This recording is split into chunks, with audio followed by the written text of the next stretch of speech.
Sure.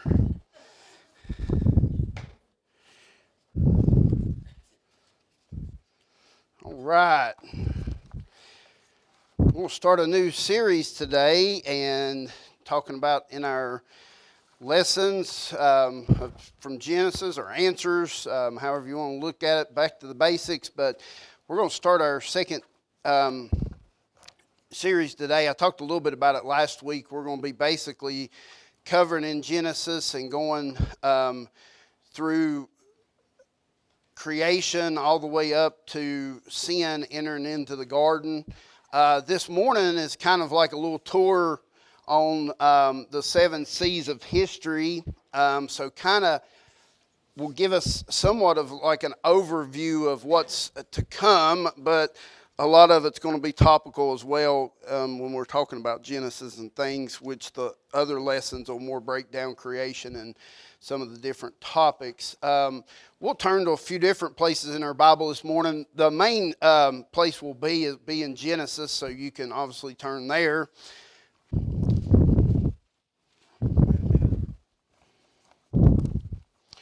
As you find your place, which Genesis shouldn't take long, I'll read a little bit of this. Some of this was just kind of good reading, so I wanted to read it this morning to you. But most people look at the Bible as a book that contains interesting stories and theological teachings. They don't understand that the Bible is an actual history book. Christianity is not based on myths and fables.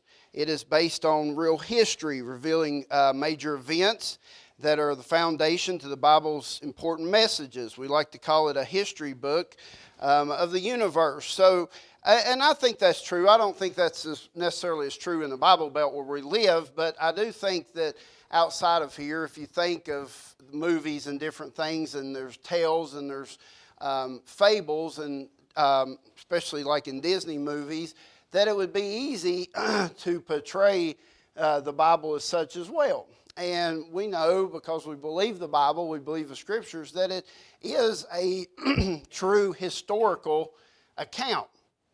And the reason why that's important is you find it in Genesis, you find it in the genealogy of Adam, and, you know, we could really take this as deep as you want to take it. I think that our curriculum keeps us kind of at a higher to mid-level on this. But when you study this out, and we're going to talk about some of it today, the Bible really answers a lot of unanswered questions, but the problem is man has imputed some things in here that causes controversy and causes different things. And, you know, some of them could be making things out like Noah, making things out like Jonah.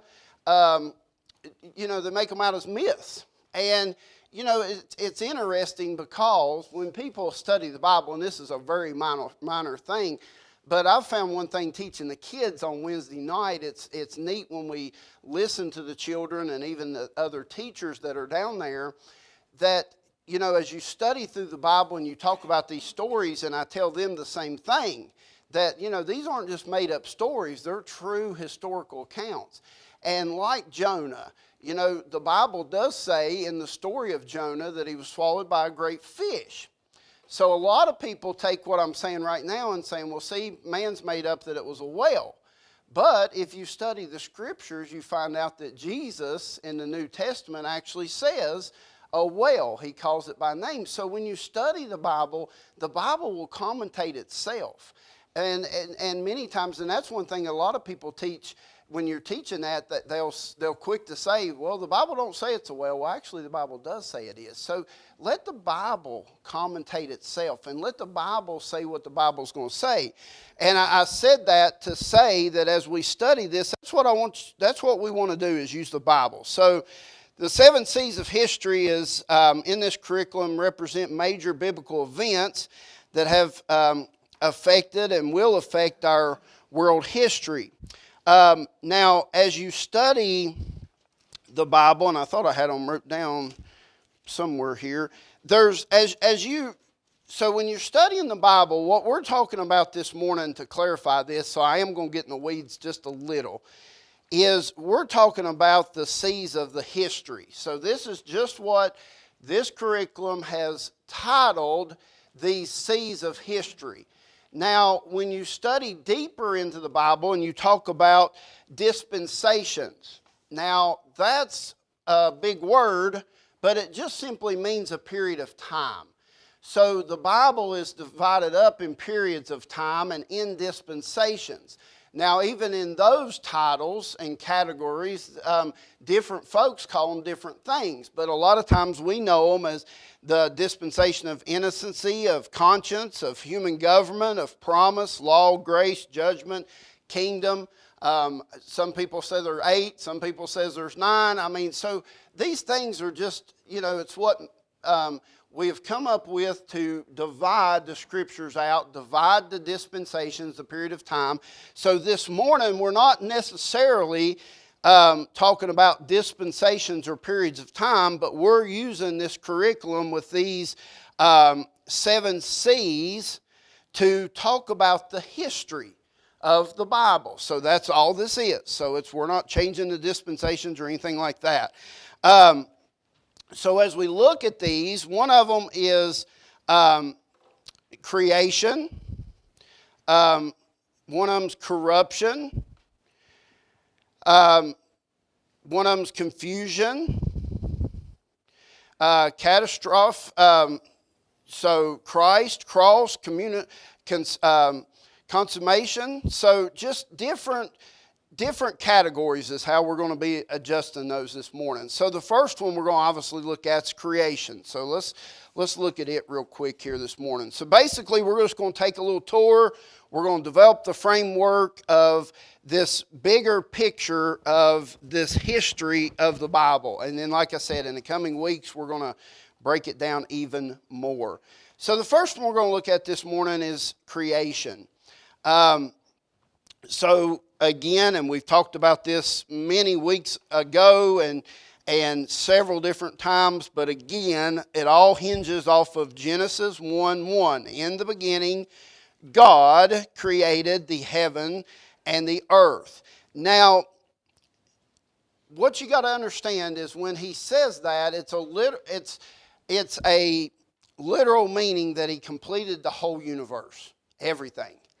So when you understand that in the beginning God created the heaven and the earth, that begins to set in motion the Scriptures to say from that point forward, the Bible is going to break down when God created everything. Now, that starts, and I'm going to go ahead and impute a few things into here, if not we'll run out of time, but this is the start of it. Now, God always was, but there's folks that and other religions and just other beliefs, it's not really has anything to do with religion. Some believes that some of this thing was created before, and then this kicks off the mankind and race and different things like that. But we understand that God always was, but then here, as he gave this to Moses, they began to write, in the beginning God created the heaven and the earth was without form and void, and darkness was upon the face of the deep, and the Spirit of God moved upon the face of the waters. And then we see, and God said, let there be light, and there was light. So we know from what we have in the Scriptures that this right here kicks it in motion. All the way over to verse 31 of chapter 1 that says, and God saw everything that he had made, and behold, it was very good, and the evening and the morning were the 6th day. Now, that's where, again, when we start studying this, and boy, some of this I'd love to go down in the weeds on more than I do, and we might throughout this lesson, but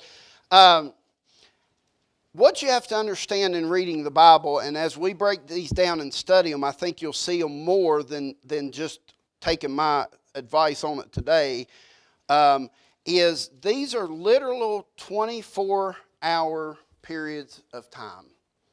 And you see that there in verse 31, no doubt, and the evening and the morning were the 6th day. Because there is times to where people have said that God created the whole universe. And then, so the gap theory, and we're not going to get into all those, but the gap theory says that there was a time of creation, and then there was this huge period of time with billions of years before man was created, and then that helps them account for the billions of years of evolution they want to come up with and everything else they want to throw in there. So that is man sometimes. It's funny because their explanation to explain their theories are harder to explain than what the Bible actually says. That's what's so interesting about the Bible is, and you know, we've got students in here that have been in church their whole life, some that's not, and some that studied the Bible extensively, and some that's not. But here's the thing. The Bible is very simple to understand, and most of the time, almost every time, if you'll let the Bible commentate itself, the Bible is easier to explain and easier to understand than any of man's theories, any of them. It's so simple. And so again, he's talking about our literal 24-hour days. There's some that break that up in years. They say that it took years to do day one, that Moses just wrote it as a literal day, but it wasn't actually a literal day. But see, now that don't even make sense. Why would you man want to say something like that? So they account for all these years when we know from the Bible this was literally a 6-day account, and then on the 7th, God rested. Now there's things in here that the Bible don't tell us. One thing the Bible don't tell us is it don't tell us the period of time between creation and the fall of man, when Adam and Eve sinned in the garden. There's things that the Bible don't tell us. And those things you can have opinions on and theories on and study and get, it might have been a week, it might have been a day, it could have been a few years. I mean, there's certain things in the Bible that the Bible don't tell us. God don't want us to know that. The Bible tells us there'll be a third temple built in Jerusalem one of these days, but it don't tell us when that's going to happen either. Now, there's signs and there's things that leading up to that, but there's certain things in the Bible that it does not share. So, and you gotta be careful in those things and don't get so wrapped up in them that you miss the truth from the Scripture. A lot of people want to tackle some of those issues sometimes, and the easiest way to understand it is if God wanted us to know, it'd be in there. And sometimes it's good to stay away from those things and just say, listen, we don't know how long. And it's fine. We don't know what he wrote in the ground that day. So anybody that says they know, and I don't care how ordained of a preacher they are, they're lying, because the Bible don't tell us what Jesus wrote in the ground that day. So you can have ideas, but what I always was interested in, I'm running rabbits this morning, I'm sorry, but what always intrigues me about that is don't get so far in the weeds worrying about what he wrote, but what it did, and the Bible tells us what it did. It brought conviction to those that were there. So that's another one of those areas to where you just got to look at what the Bible tells you. The Bible says it brought conviction. So whatever he wrote brought conviction on those folks. So, back to our study. So we go through this creation time, this literal 24-hour days. Now, one thing that's interesting is over in Genesis 5, if you want to turn there. Now, with a lot of Googling on how to say names, I can say some of these. However, I did not do that this morning, so I'm not going to try to tackle all these genealogies. Sometimes when you get to these big long names in the Bible, it's good to just say watermelon and move on. But we see here the genealogy. And so in Genesis 5, it says, "This is the book of the generations of Adam. In the day that God created man, in the likeness of God made he him. Male and female created he them, and blessed them, and called their name Adam, in the day when they were created.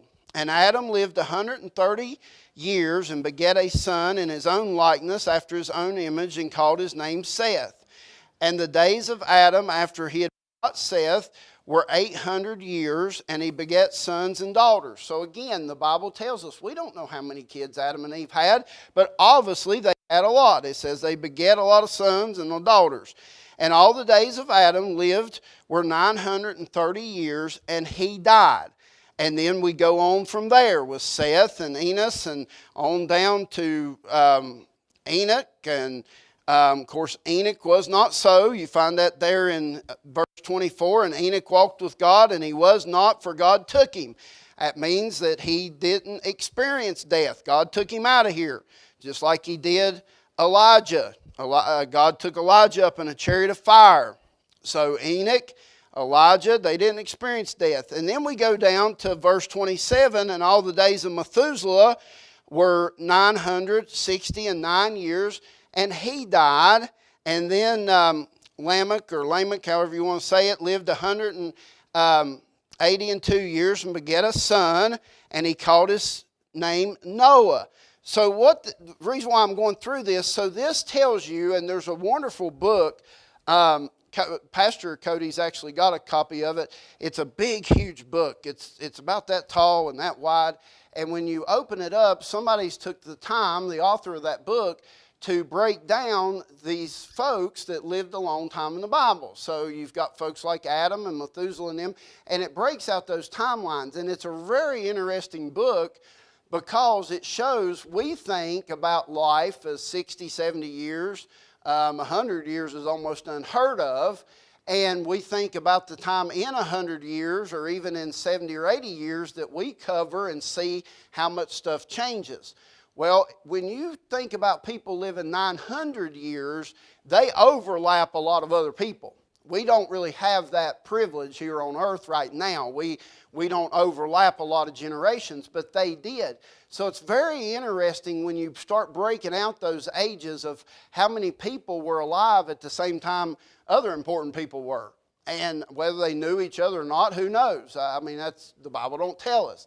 But it's interesting to see that overlap. So what it also does, though, is it begins to put a period of time from creation, from the creation of Adam and Eve and man on the earth. It gives you this time right here up till the flood. So the Bible literally gives you a time. It's just that sometimes you got to do the math. So when you're talking about that, the reason why that's important with what we're talking about today is because that puts the years before Christ in the thousands and not the billions. So if you believe that God always was, but on the day that in the beginning God created the heaven and the earth and He created the universe and then He kicked off into 24-hour days and He created man, then that kicked us into thousands of years before Christ and not billions. So that's what the Bible says. And you can break it out that way. Now, one interesting part too is, and you've heard Pastor Cody mention this here recently with some of these folks, is that these folks in the Bible like Methuselah, like Lamech here, that they died. God took them out of here, death. They weren't translated like Enoch, but before the flood.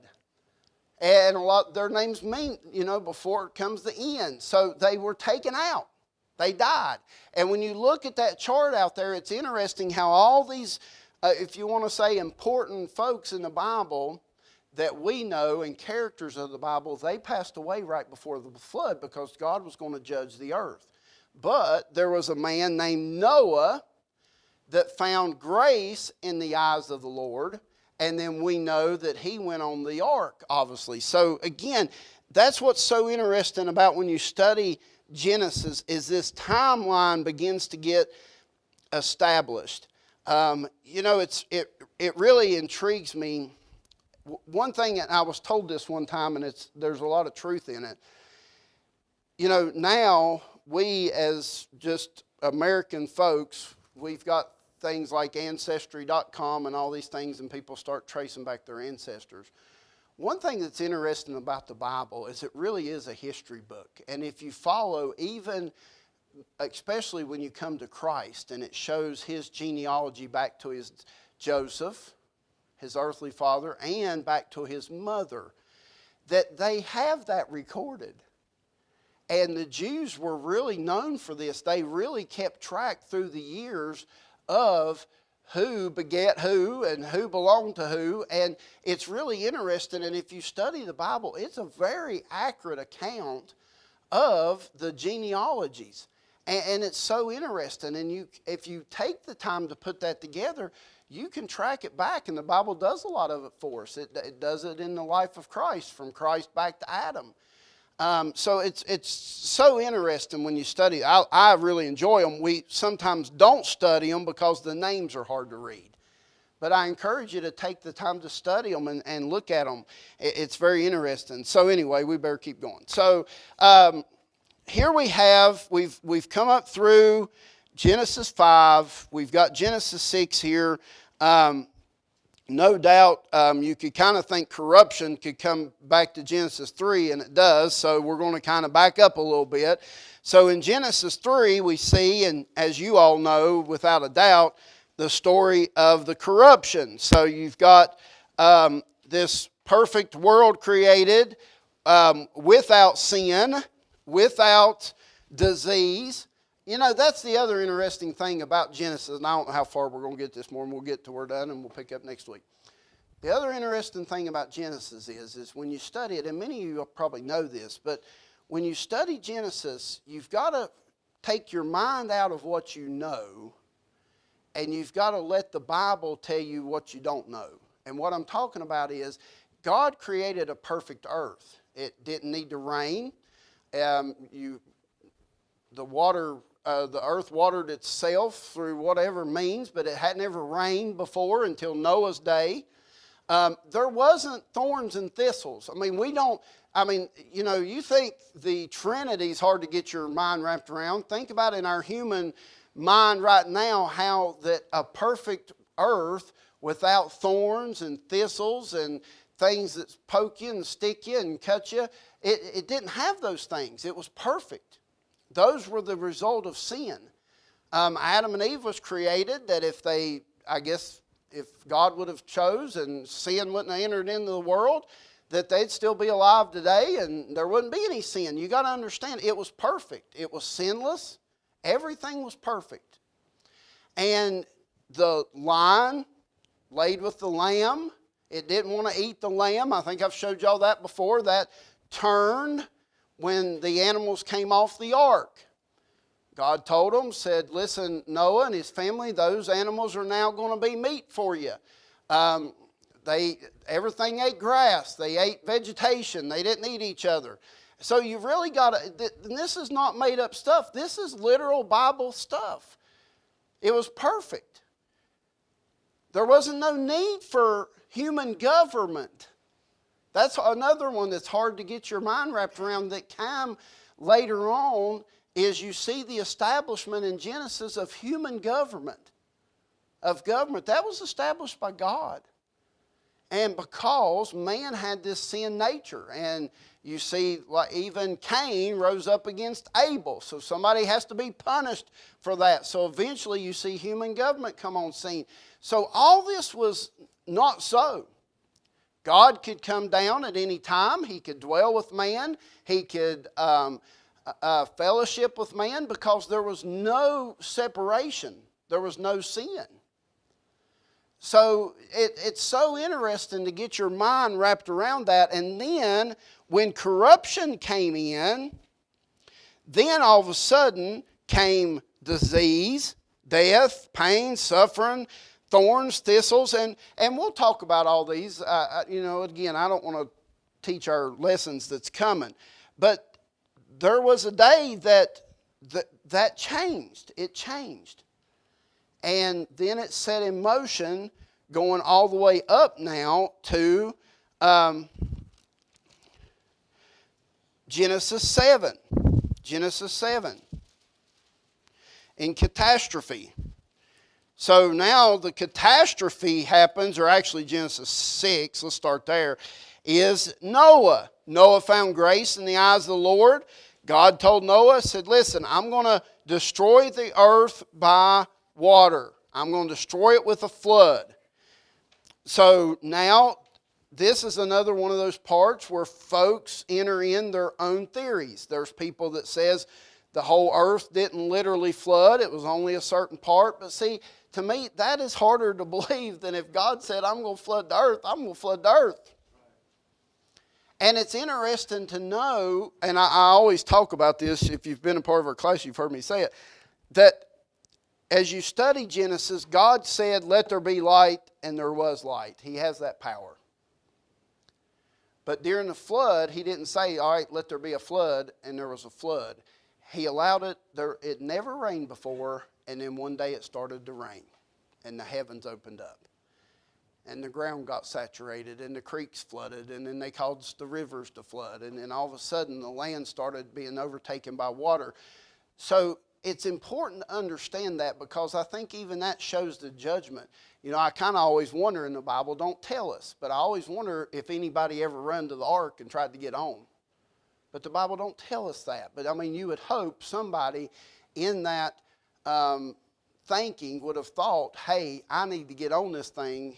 This is over. But what it does for us is you don't want to get so caught up in studying how did somebody get on the ark, or wonder if anybody knocked on the door, or wonder if anybody tried to get on in their John boat when they swam by. Is you want to be reminded that it's important that every person that we can be saved, because there's going to be a day. It could be in our lifetime. It might be in our children's lifetime. It might be 10,000 years from now. But there will be a day that, if you believe the Bible, that Christ will come back. And then anybody else trying to get on the boat that day is not going to be able to that day. So it's important to learn lessons from what God's trying to show us there as well, and not get caught up in, did anybody try to get on? Well, it don't matter. They better have been ready. They should have been in the 8. And that's the thing, is you might as well be on the winning side. So you got to remember these, and as you study, you got to think about those things. So anyway, so this catastrophic event here takes place, and we've got this flood that's happening here in Genesis. And of course, we can see that again over in Genesis 7 and verse 11. I always liked. I'll throw you this nugget. I've threw it before. I'll throw it to you again. Verse 10, chapter 7, verse 10. And it came to pass after 7 days, and that the waters of the flood were upon the earth. A lot of people miss that verse in the Bible. God literally took Noah and his family into the ark, and an all-knowing, an all-powerful, a judgment God allowed 7 days of grace to see if anybody changed their mind. And they didn't. And after that, we see in the 600th year of Noah's life, in the 2nd month, on the 17th day of the month, the same day were all the fountains of the great deep broken up, and the windows of heaven were opened, and the rain was upon the earth 40 days and 40 nights. In the selfsame day entered Noah and Shem and Ham and Japheth and the sons of Noah and Noah's wife and the 3 wives of his sons with them into the ark. They and every beast after his kind, and all the cattle after their kind, and every creeping thing after his kind, and every fowl after his kind, every bird of every sort. And they went in unto Noah into the ark, 2 and 2, and all flesh wherein is the breath of life. And they that went in male and female of all flesh, as God had commanded him.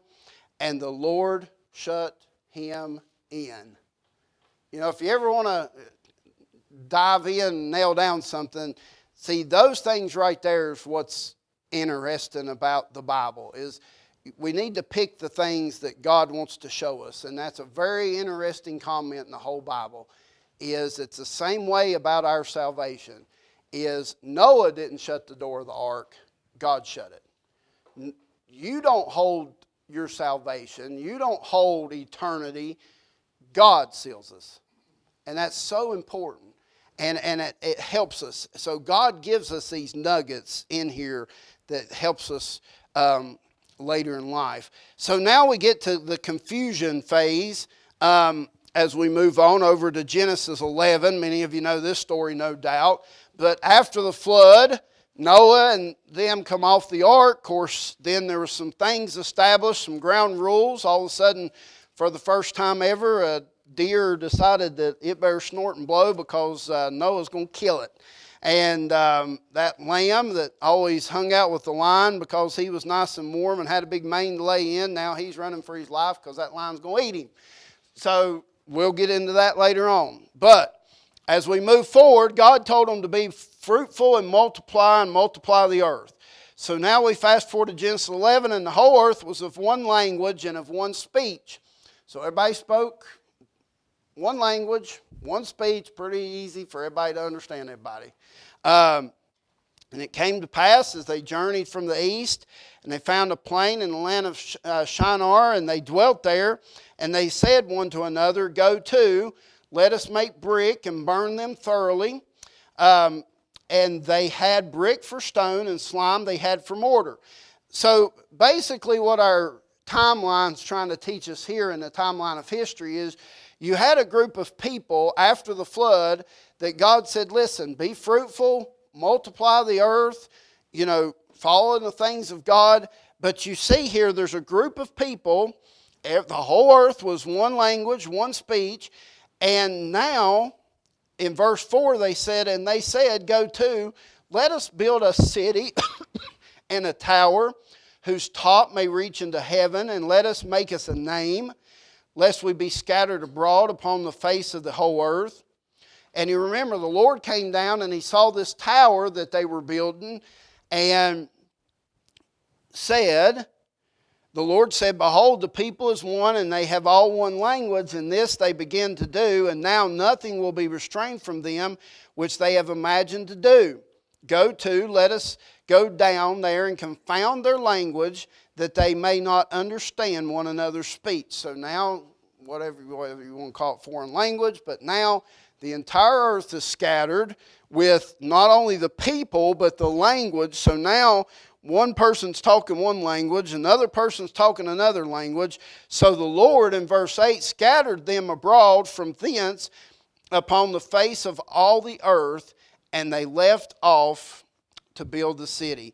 So if you think about that, it's very interesting, and again, it's getting a little bit down in the weeds, but God scattered them abroad, but confounding their languages allowed that to happen, because obviously if everybody in this room is not speaking the same language and we're all speaking something different, and then all of a sudden we go out here in the congregation or we go to another Sunday school class, and then all of a sudden there's John and Jim and Jane, and they speak the same language I'm speaking. Well, hey, we might as well go dwell together, right?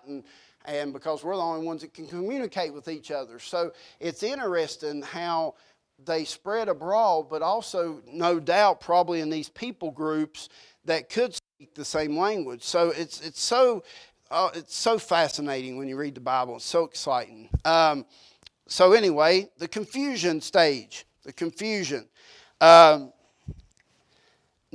there is some clues in the Bible when you look back in Genesis 10, and we're not going to take the time to do that. I'm running short on time now. But in Genesis 10, you go through the generations after the flood. So again, this kind of gives you a timeline on when God confounded the languages and the confusion stage of this.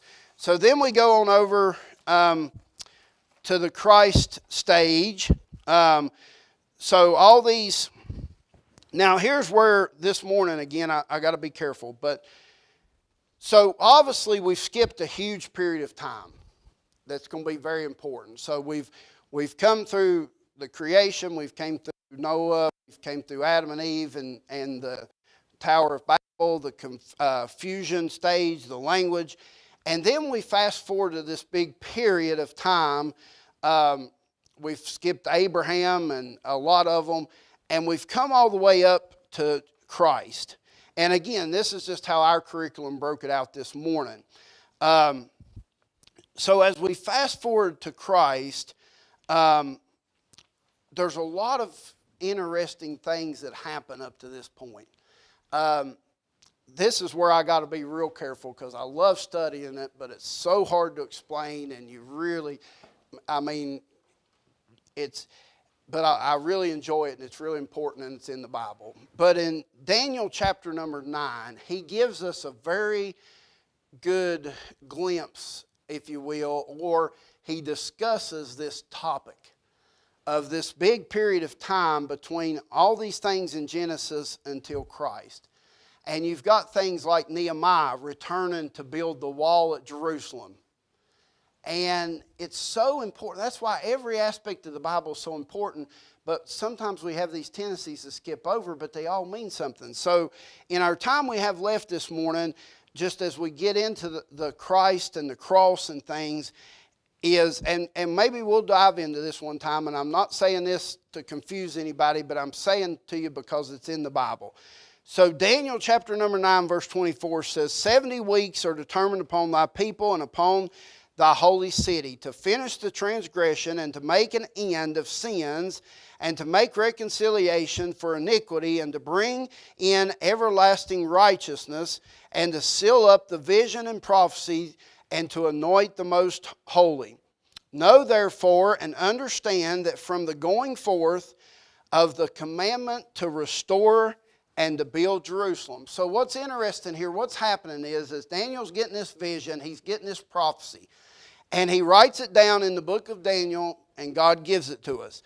So he tells us the timeline here. He says the timeline is from the commandment to restore and to build Jerusalem until the Messiah, the Prince, shall be 7 weeks. So what it's telling you is there's going to be a period of time between the commandment to build Jerusalem, as we see it, until Christ arrives on scene.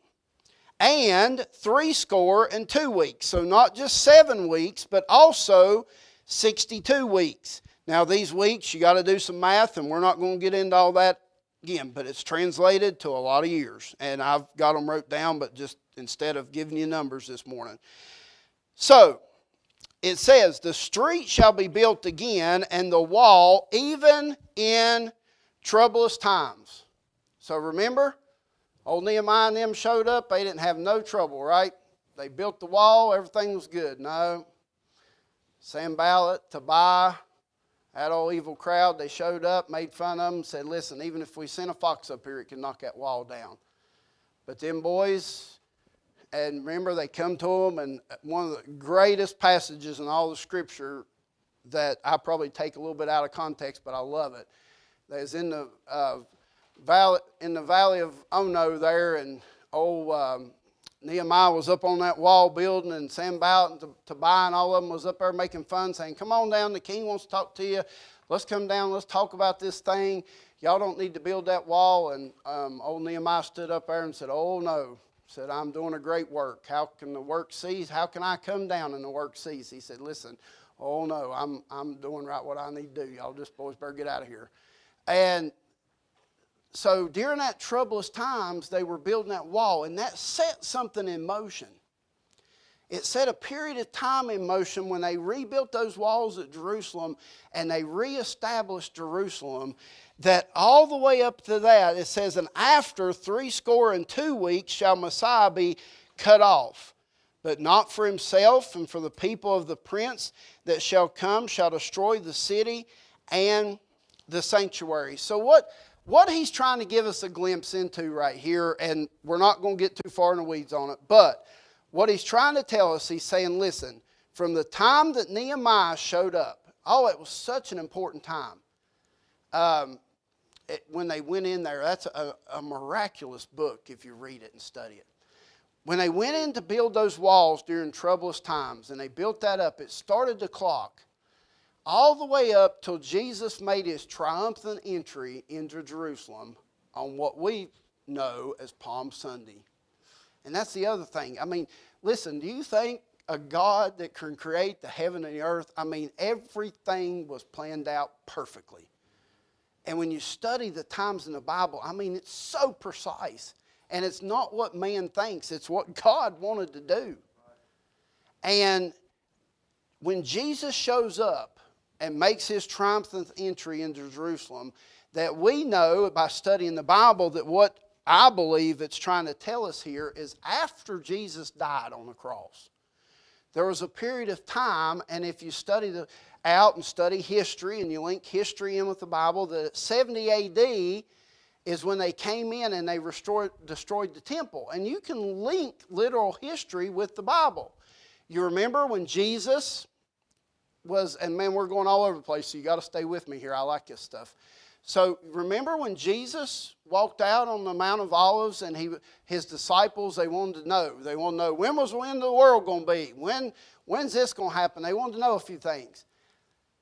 And Jesus told them some things, and one of them was, you see that nice temple you boys just went and showed me that y'all think was so miraculous? I mean, that'd be like us taking Jesus maybe down to the racetrack. Have you ever seen something like it? I mean, that's what they showed him. They wanted to show him. But this was Jesus. But they wanted to show him the temple. And they were proud of it. And they said, look, I mean, man, he's all about the temple. He is God. But he said, what y'all are looking at in this temple, there's not going to be one stone left on top of the other. It's going to be completely destroyed. And they didn't know what he was talking about. But when you study history, is after Jesus died in 70 A.D., when they came in and they burnt the city and they burnt the temple, that they said there was so much gold. And when you study about even the things in the temple, man, I'm talking gold here. I mean, God had a great plan. I mean, this is miraculous stuff.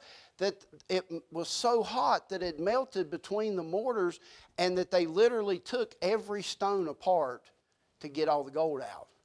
Well, thus fulfilling what Jesus said would always happen. There's not going to be one brick left on top of another. So you can link the two. It's so interesting. The other part that I like to dive in with that is after Jesus died and rose again and left out of here, and the temple veil was rent in twain, I always like to wonder about that period of time that the temple was still standing, that them bunch of yahoos went in there and was offering sacrifices to a God that wasn't there anymore. Because Jesus Christ had now came and was our propitiation for sin. He was our daysman, our go-between. I mean, I wonder, for 70 years, you would think somewhere in there somebody said, man, it ain't like it used to be. I mean, I really wonder what that bunch of yahoos were thinking. I mean, they carried this on. But, I mean, think about that. But it's history. It's true. It's a real account. So anyway, all the way up now, he's telling us here in this that until Christ comes, the Messiah's cut off, that he dies on the cross. So this is that talking about Christ. Then we're talking about the cross. The cross, we just talked about it. So up till the Messiah's cut off, the cross. And then here in Revelation, we know that in the end, and I'll wrap this up this morning because I could talk about this for hours. So in Revelation chapter 21, it tells us in the consummation here that, and I saw a new heaven and a new earth.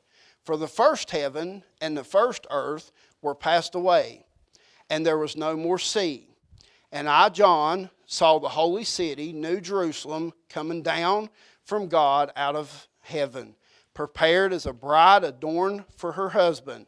And I heard a great voice out of heaven saying, behold, the tabernacle of God is with men, and he will dwell with them, and they shall be his people, and God himself shall be with them and be their God.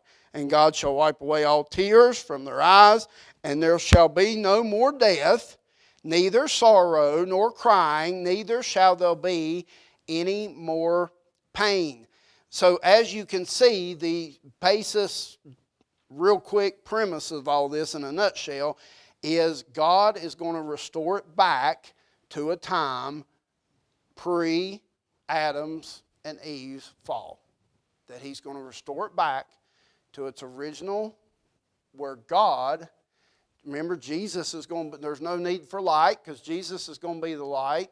God is going to dwell with his people, so it's going to be a sinless place, and there's going to be no more death, no more sorrow, no more crying, no more pain. I've heard this preached in funerals and things and mentioned to y'all before, but you know, the older you get more excited about what's not in heaven than almost what is in heaven. But you get almost more excited about what's not there. Pain, sickness, sorrow, death, crying.